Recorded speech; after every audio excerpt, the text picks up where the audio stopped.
యోబు గ్రంథము 17వ అధ్యాయము. నా ప్రాణము సమసిపోయెను, నా దినములు తీరెను. సమాధి నా నిమిత్తము సిద్ధమయ్యున్నది. ఎగతాళి చేయువారు నా యొద్ద చేరియున్నారు. వారు పుట్టించు వివాదములు నా కన్నులకెదురుగానున్నవి. ఏర్పాటు చేయుము, దయచేసి నా నిమిత్తము నీ అంతట నీవే పూటపడుము. మరి ఎవడు నా నిమిత్తము పూటపడును? నీవు వారి హృదయమునకు జ్ఞానము మరుగు చేసితివి, కావున నీవు వారిని హెచ్చింపవు.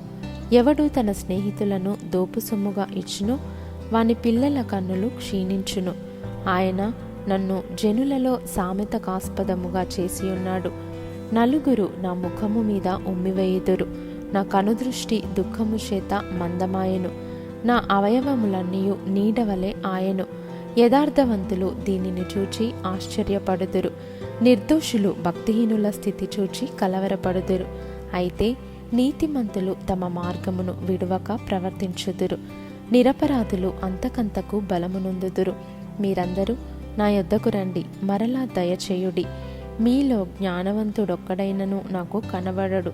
నా దినములు గతించెను, నా యోచన నిరర్ధకమాయెను, నా హృదయవాంఛ భంగమాయెను. రాత్రి పగలనియు చీకటి కమ్ముటయే వెలుగనియు వారు వాదించుచున్నారు. ఆశ ఏదైనా నాకుండిన ఎడల పాతాళము నాకు ఇల్లు అను ఆశయే. చీకటిలో నా పక్క పరుచుకొనుచున్నాను.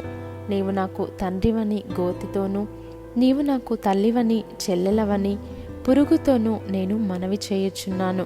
నాకు నిరీక్షణాధారమేది?